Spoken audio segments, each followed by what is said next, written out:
Hello again, YouTube. I am back with yet another serious video message about celebrities and other public figures that have been killed, cloned, and replaced with fraudulent or imposter versions of themselves and put back out there in society to fool people.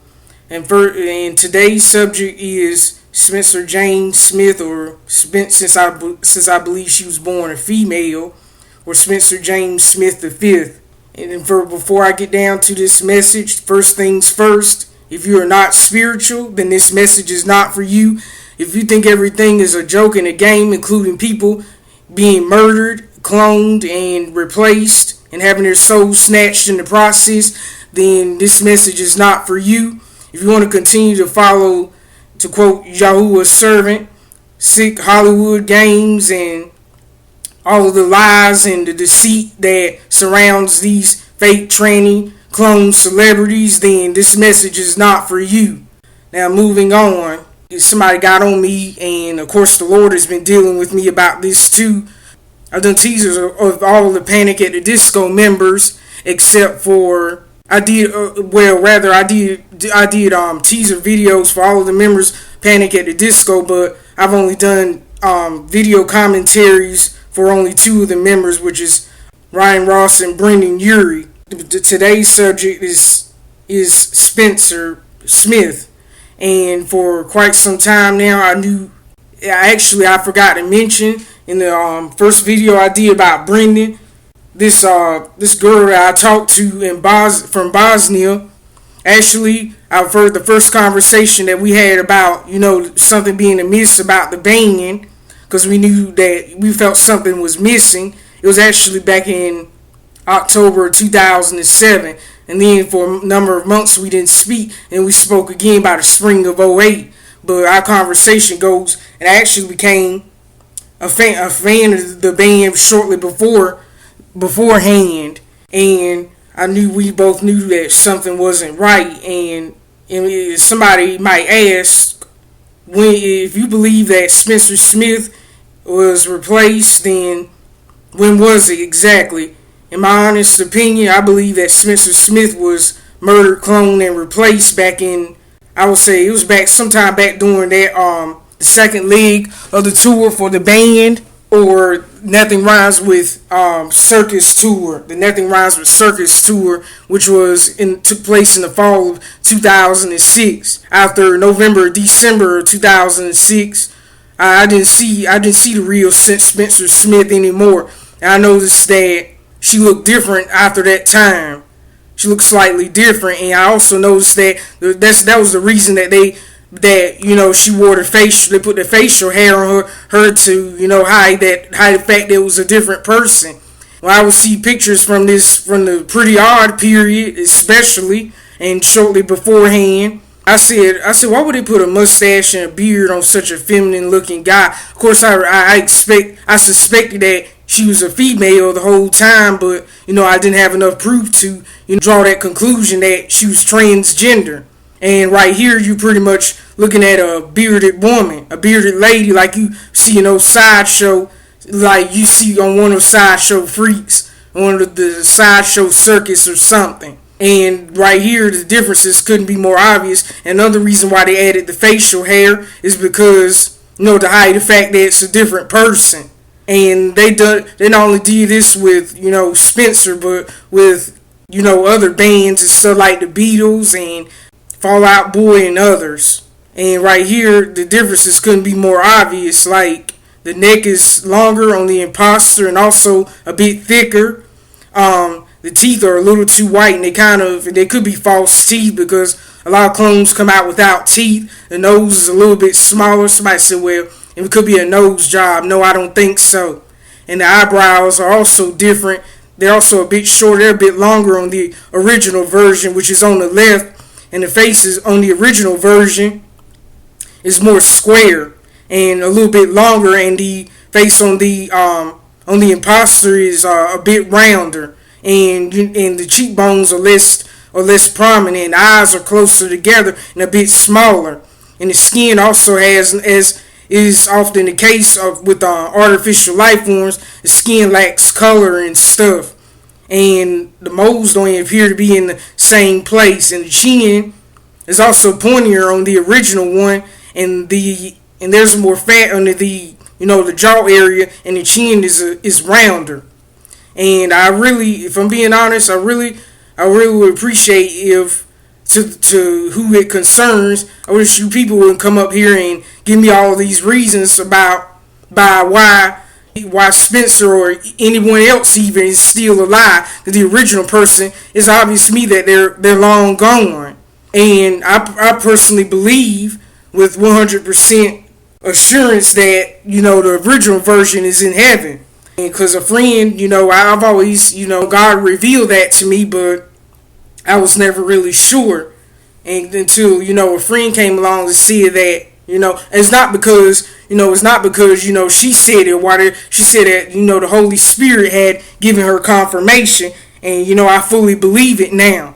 But back to the subject at hand, as you can see, the original one is to the left. And another thing I noticed about the imposter is that the exotic, unique ethnic features that the original had, the imposter either lacked or was missing altogether. And this individual also has different faces. The face is a bit longer and thinner on the original, more square, but on the imposter the face is rounder, and it actually it doesn't. And I try to make these pictures, even though in spite of the fact when I do these comps, I try to make it match. I try to make the features, they still don't line up, which betrays the fact that it's a different person. And some of you are going to be offended by this, but I personally believe that Spencer Smith was born a female. And some of you might ask, why do you feel that way? It's mainly because of forensic evidence. Like, as you can see on the original, as you can see, because I'm mainly dealing with the original, because the original was a real person, okay? I could care less about the clones. Before I get to that, as you can see, the lips on the imposter are thinner and less shapely, and the nose is also larger, and the eyes are big. The eyes are different, and so are the eyebrows, and the forehead shape is different. And don't you people get up here telling me, oh well, it's aging. Aging doesn't cause a person's features, or better yet, their facial structure, the bones in their face, to morph and change like that over time. It just doesn't happen. It's set in stone, and determined by genetics or DNA at the time the person is conceived. And the person to the right has a soul, to her eyes. She just has that raw human look, and she also has high cheekbones. But the one on the left has one on the right. The one on the right has or just a rounder, slightly chubbier face, and the skin, as is on artificial life forms or synthetic beings, is pale and pasty and lacks pigment, because the skin on clones, it doesn't, especially on robotoids, it doesn't produce natural melanin like real human skin does. Right here again, the one on the left, there's something in the eyes, but the one on the right, there's nothing there. Right here again, I don't know what's going on, but I don't know what went on, but I noticed back in the early days that I don't know whether it was how she really was, or that she was unhappy. I hardly ever saw any pictures of her smiling. She usually looked very serious. She got that wide-eyed look, or I don't know why, but I guess it's something that MK victims have. And you must understand that. I want you people to understand that a lot of you still believe that these folks sold their soul to the devil for fame and fortune, but I don't believe that at all. Well, I'm not saying that it never happens, but if it does happen, then they're in the minority. And the reason I know that they're trends that and the reason I know that they didn't sell their soul to the devil for fame and fortune is because their sex was switched out early on. These people were handpicked from birth to be famous. As I'm about to show you in the pre-fame photos, that this was a girl. As you see right here, this was This was Spencer Smith as a baby. That's a little baby girl. Here again, look at the pointy chin, just the overall feminine looking face, and notice how the shoulders are narrow and they slope down, and the hip area is a bit wider than the shoulders. It's pretty much a girl dressed up as a boy.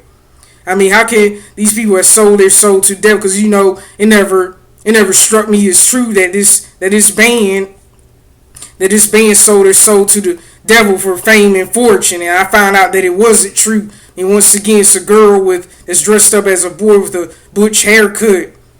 And I like what someone said that I've been talking to for a while now. She said that she think it's a good thing that one of the best drummers out there is a female.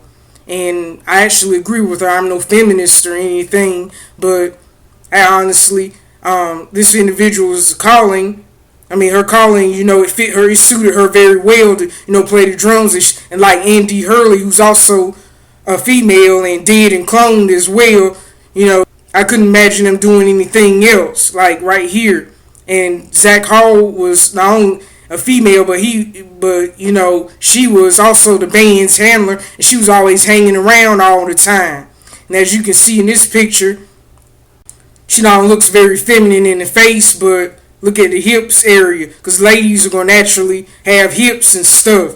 And I also noticed that, I don't know where to find a picture or anything, that Spencer's index finger is also longer than the